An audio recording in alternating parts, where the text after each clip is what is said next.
Rome did not conquer the Mediterranean because it was born powerful. It did it because it kept turning disasters into lessons, enemies into teachers, and every new problem into another excuse to fight. At first, Rome was not an empire. It was not even close. It was a young republic on the Italian peninsula, still proving that it mattered. Across the sea stood Carthage, a rich trading giant with ships, money colonies, and centuries of experience controlling the western Mediterranean. Then one island sat between them, Sicily. And before either side fully understood what was happening, that island dragged Rome and Carthage into a war that would change the ancient world. But before we reach Sicily, we need to understand the kind of place Rome had become. Romans liked to tell grand stories about their beginning. Their city, they said, was founded by twin brothers Romulus and Remus. According to the legend, the boys had been raised by a she-wolf. Then when they grew up, they decided to build a city. That sounds like the beginning of a hopeful family story. It was not. In 753 BC, the brothers could not agree over who would rule the new city. The argument ended violently. Romulus killed Remus and became Rome's first king. That was Rome's founding myth. 2 brothers, 1 city, 1 dead body. So when later Romans spoke proudly about courage, honor, glory, and civilization, there was always something darker underneath. Rome's history was full of ambition, conquest, and the belief that violence could solve almost anything. Early Rome had another problem. It had many men and not enough women.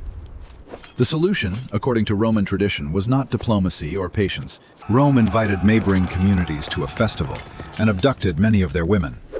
Again, this was part of the Roman story people were expected to be proud of. For centuries, Rome was ruled by kings. Eventually, the Romans decided that kings had become too dangerous. They overthrew the monarchy and created a republic. That did not make Rome peaceful. It only changed who had the power to order armies into battle. The young republic fought the Latin League, the Samnites, the Etruscans, and many others across Italy. Rome expanded through war so often that conquest became part of its political system. The city also lived in a world where brutal customs were normal. Roman public toilets were communal. People sat side by side in crowded rooms, and the same cleaning sponge could be shared by everyone. Ancient civilization could build roads, laws, temples, and armies. It could also be deeply unpleasant. Rome was not the polished empire we usually picture. It was still a regional force. It controlled much of Italy, but it had not yet ruled the Mediterranean. That would change after 264 BC. At that moment, the strongest power in the western Mediterranean was Carthage. Carthage had been founded centuries earlier, around 814 BC. Its roots were in Tyre, a Phoenician city famous for trade and seafaring. Phoenician merchants had goods to sell, routes to protect, and opportunities far from home. So they crossed the Mediterranean and established colonies. One of those colonies was Carthage. Over time, Carthage became much more than a distant trading post. It grew into a wealthy and independent power. The Carthaginians were culturally connected to their Phoenician ancestors. Romans called them Punic, which is why the conflicts between Rome and Carthage would later be known as the Punic Wars. Rome and Carthage had some similarities. Both had republican systems. Both had political institutions, councils, and courts. Neither was ruled by one permanent monarch. But their strengths came from very different places. Rome was built around land-farming soldiers and expansion across Italy. Carthage was built around trade, shipping, money, and control of sea routes. Carthaginian merchants moved goods across the Mediterranean. They traded ivory, gold, and enslaved people. Their commercial network brought them enormous wealth. Their sailors had traveled dangerous waters for generations. Their fleets were not improvised. They were part of the foundation of Carthaginian power. There were also stories and accusations about Carthaginian religious practices, including the possibility of child sacrifice to Baal, a god connected with fertility. Ancient sources describe these claims in dramatic terms, though historians still debate exactly what happened and how often. What is clear is that Carthage was connected and powerful. At first, Rome and Carthage were not enemies. They had even signed treaties. Each power had its own area of influence, and neither had an immediate reason to begin a major war. But their relationship had a problem built into it. Rome had a habit of pushing outward. Romans often described expansion as defense. If a nearby power might become dangerous someday, Rome could argue that it was safer to deal with that danger now. Carthage, meanwhile, guarded its trade system carefully. Its wealth depended on access to ports, islands, and shipping lanes. Anything threatening that network mattered. Now place Sicily between these two powers. Sicily was strategically important. It stood close to Italy, close to North Africa, and at the center of valuable Mediterranean routes. Whoever controlled Sicily could influence trade, military movement, and regional power. Rome looked across the water and saw wealthy traders it did not trust. Carthage looked toward Italy and saw aggressive land fighters who never seemed satisfied with their borders. War was not guaranteed, but it was becoming easier to imagine. The immediate crisis began in the city of Messana on the northeastern tip of Sicily. A group called the Mamertines had once worked as mercenaries for the ruler of Syracuse. They were armed Italian soldiers who fought for pay. When their employer died, the new leadership no longer needed them. The Mamertines were told, in effect, to go home. They chose not to. Instead, they headed to Messana and asked to enter the city. The people of Messana allowed them in. That was a mistake. The Mamertines took control of the city by force. They killed many of the men, seized homes, and took over families and property. Messana became their base. From there, they began raiding nearby territory controlled by Syracuse. The ruler of Syracuse did not accept this quietly. Syracuse started pushing back against the Mamertines, and the mercenaries began to panic. They needed help. First, some Mamertines appealed to Carthage. Carthage long wanted greater influence in Sicily. It had already struggled with Syracuse and Greek power on the island for centuries. Supporting the Mamertines gave Carthage a chance to place troops in Messana. So Carthage sent a garrison. For Carthage, this looked useful. A foothold at Messana could strengthen its position in Sicily. But not every Mamertine wanted Carthaginian soldiers occupying their city. Some of them sent a second appeal, this time to Rome. That request produced a serious debate in the Roman Senate. Helping the Mamertines was risky. They were not noble allies. They had taken Messana through violence. More importantly, sending Roman troops across the water could bring Rome into direct conflict with Carthage. Rome had only recently finished conquering much of the Italian peninsula. Its armies were tired. Its leaders knew that Sicily was not Italy. Crossing the sea with an army was a major step. For a cautious state, the answer would have been simple: stay out. But Rome was not a cautious state. To understand why, we need to look at how Roman politics worked. Rome had two chief magistrates called consuls. They shared authority rather than allowing one person to become too powerful. They served for only 1 year. Then, new consuls were chosen. This was supposed to protect the Republic from kings, but it created a dangerous incentive. A Roman consul had very little time to build his reputation. 1 year, that was all. And in Roman society, prestige mattered enormously. Glory mattered. Military success mattered. A victorious commander could return to Rome with wealth, fame, and political influence. The fastest route to glory was war. So even though an intervention in Messana could trigger a massive conflict, ambitious Roman leaders argued for it. They persuaded the Roman people to support action. Rome chose to go to Sicily. When Roman forces arrived at Messana, the Carthaginian troops in the city were pushed out amid confusion and pressure. Carthage had lost its position. That was unacceptable. Syracuse and Carthage, normally rivals, now had a common goal. They wanted the Romans removed from Sicily. They surrounded Messana and demanded that Rome leave. Instead, Roman forces came out to fight. The Romans defeated the Carthaginians in battle and drove them back. With that clash, Rome and Carthage had crossed a line. Neither side had formally planned a giant war at the beginning of the crisis, but now they were in one. The First Punic War had begun. After Rome's early success at Messana, several Sicilian towns started changing sides. Syracuse itself eventually chose to align with Rome. That was a practical decision. In war, cities often preferred to support whoever seemed more likely to win. Carthage, however, was not ready to abandon the island. In 262 BC, Carthage began concentrating forces at Agrigentum, a major city in southern Sicily. Rome saw the buildup and moved quickly. Roman armies laid siege to the city. Their plan was simple: cut off supplies, starve the Carthaginian garrison, and force a surrender. But Rome soon discovered that fighting on Sicily was harder than fighting in Italy. The Romans were operating across water. Supplying a large army on an island was difficult. Food became a problem. The besiegers began suffering alongside the people they were trying to starve. Roman soldiers had to leave camp to search for food. That made them vulnerable. Then Carthaginian reinforcements arrived. Now the situation became strange and miserable. The Romans were trying to starve the Carthaginians inside Agrigentum, while the Carthaginian army outside threatened the Romans and added pressure of its own. For months, both sides struggled. Supply shortages hurt everyone. Eventually, the pressure became too great. The armies came out for a major battle. Rome won. But the victory was expensive. Roman losses were heavy, and the campaign showed a serious weakness. Rome could fight well on land, but it could not keep large armies supplied in Sicily without control of the sea. That was the real problem. Sicily was surrounded by water. Carthage understood naval warfare. It had ships, experienced sailors, trained rowers, and generations of maritime knowledge. Rome had far less experience at sea.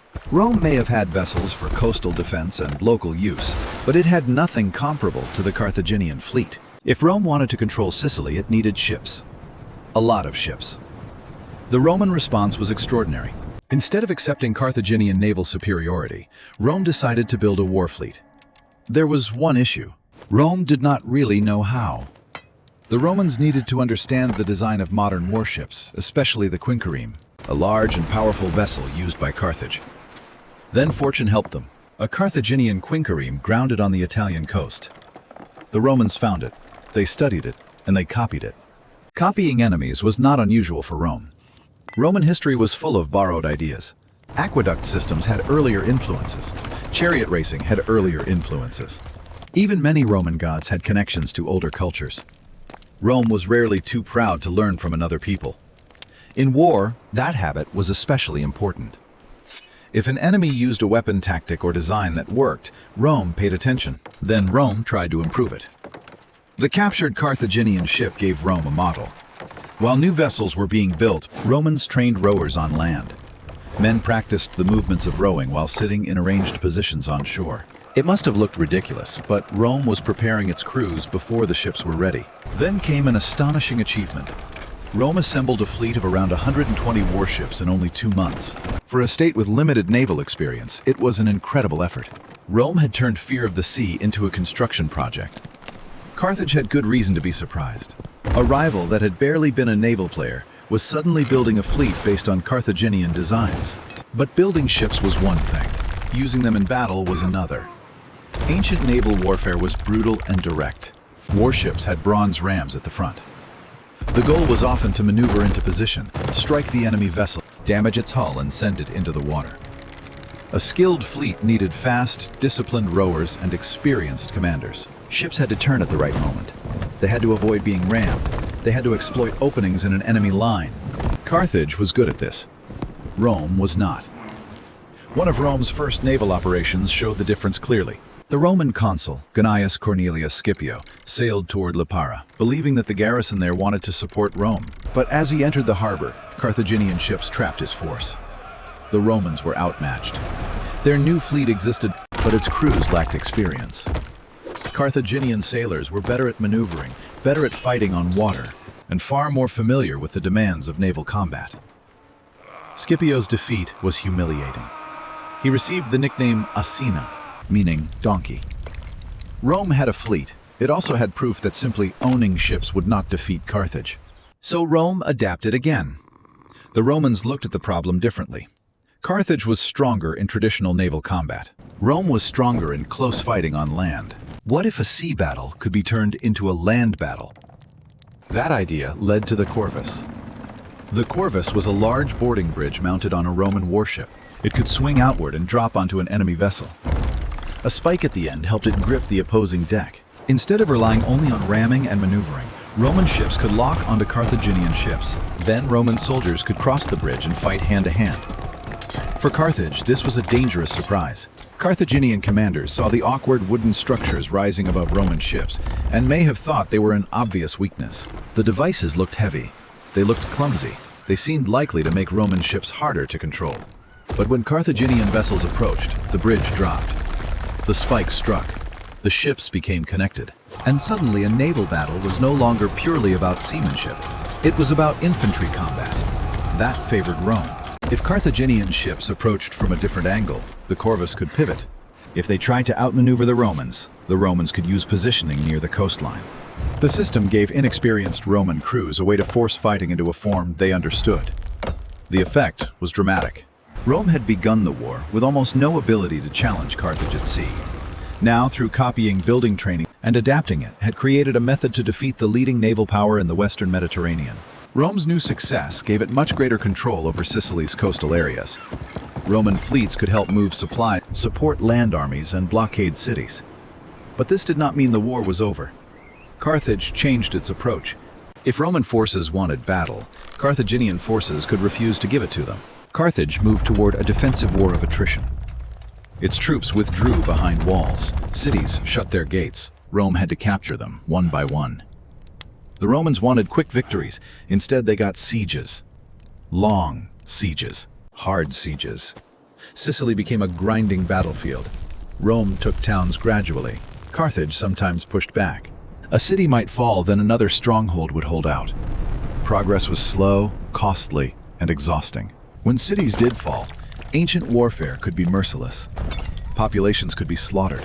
Survivors could be sold into slavery. This was not unusual for the period, but it was still horrific. Rome was gaining ground, but not fast enough for leaders who wanted glory during a one-year term. By 256 BC, Rome decided that the war in Sicily had become too frustrating. The Romans wanted a larger move. One of the consuls that year was Marcus Atilius Regulus. He looked at the slow campaign on Sicily and saw an opportunity. Why keep fighting for one city after another? Why not attack Carthage itself? The plan was bold. Rome would bypass much of the struggle in Sicily, sail across the Mediterranean, land in North Africa, and threaten the heart of Carthaginian power. For a Roman consul, it was the kind of plan that could create enormous fame. For Carthage, it was terrifying. If Roman forces landed in Africa, the war would no longer be a struggle over Sicily. It could become a direct invasion of Carthaginian territory. Families, farms, towns, and the city of Carthage itself would be exposed. The Carthaginians understood what Roman armies could do after a victory. They knew that ancient warfare could mean massacre, enslavement, and destruction. Stopping the Romans at sea became essential. Rome began preparing an invasion fleet unlike anything it had previously assembled. It was not only a battle fleet, it also carried transport supplies and horses needed for a campaign in Africa. Carthage responded by preparing an even larger force. In 256 BC, the two fleets moved toward a confrontation near Cape Ecnomus. The scale was enormous. Around 680 warships and roughly 300,000 men were involved. The Battle of Cape Ecnomus may have been the largest naval battle in human history. Think about that for a moment. This was not a small clash between a few ships. Hundreds of vessels crowded the sea. Thousands of rowers pulled at their oars. Soldiers waited with weapons and armor. Commanders tried to control fleets stretched across open water. One mistake could trap a ship. One collision could break a line. One successful maneuver could decide the future of the Mediterranean. Rome had much at stake. Its fleet was carrying the army meant to invade Africa. The Romans needed to protect their transports, horses, and supplies. If the Carthaginians destroyed the invasion force at sea, Rome's great plan would collapse before it reached the African coast. So the Romans formed a wedge-shaped battle formation. The idea was to push through the Carthaginian line while protecting the vulnerable transport ships behind them. Roman warships formed the front and sides of the formation, creating something like a moving shield around the invasion force. Carthage had its own plan. The Carthaginian center pulled back, pretending to retreat. The goal was to lure the Roman center forward. If the Romans followed too far, the Carthaginian wings could swing around and attack from the sides, and avoid the worst effects of the corvus. It was a smart idea. The corvus was most dangerous when Roman ships could force close contact. Carthage needed space to maneuver. It needed to use speed and skill rather than getting locked into boarding actions. But this battle was too large for anyone to control perfectly. With so many ships packed together, movement became difficult. The Carthaginians struggled to maneuver as planned. The Roman formations stretched. The battle broke into separate struggles across the water. Instead of one clean clash, three major battles developed. In one area, the Roman center fought the withdrawing Carthaginian force. Elsewhere, Roman flanks came under pressure. The Carthaginians tried to exploit openings surround Roman ships and reach the vulnerable transports, but crowding limited their movement. Their ability to use superior seamanship was reduced by the sheer mass of ships around them. That was exactly the kind of chaos Rome could survive. Carthaginian ships that could not maneuver freely became exposed. Roman vessels closed in. The corvus dropped. Soldiers crossed. Naval skill mattered, but close combat mattered too. And in close combat, the Romans had built the fight around their strengths. The Roman center defeated the Carthaginian center. Then it turned back to help the Roman wings, which had been under pressure. The battle became a Roman victory. At Cape Ecnomus, Rome had beaten Carthage in a confrontation of almost unbelievable size. A republic that had entered the war with little naval experience had now defeated the dominant naval power in the Western Mediterranean. It had done so not because it suddenly became better sailors overnight. It did it because Rome refused to accept the rules of the fight. Carthage was better on water. Rome turned the water into a battlefield for soldiers. Carthage had the experience. Rome copied its ships. Carthage had the advantage. Rome built a bridge and dropped it onto the enemy deck and forced the enemy to fight Roman style. The war was far from finished. Sicily was still contested. Carthage was still rich, powerful, and dangerous. Rome had not yet become the empire that would dominate the known world, but after Cape Ecnomus, the balance had changed. Rome had crossed the sea. Rome had built a navy. Rome had defeated Carthage, and now for the first time, the Romans were ready to carry the war directly to Africa.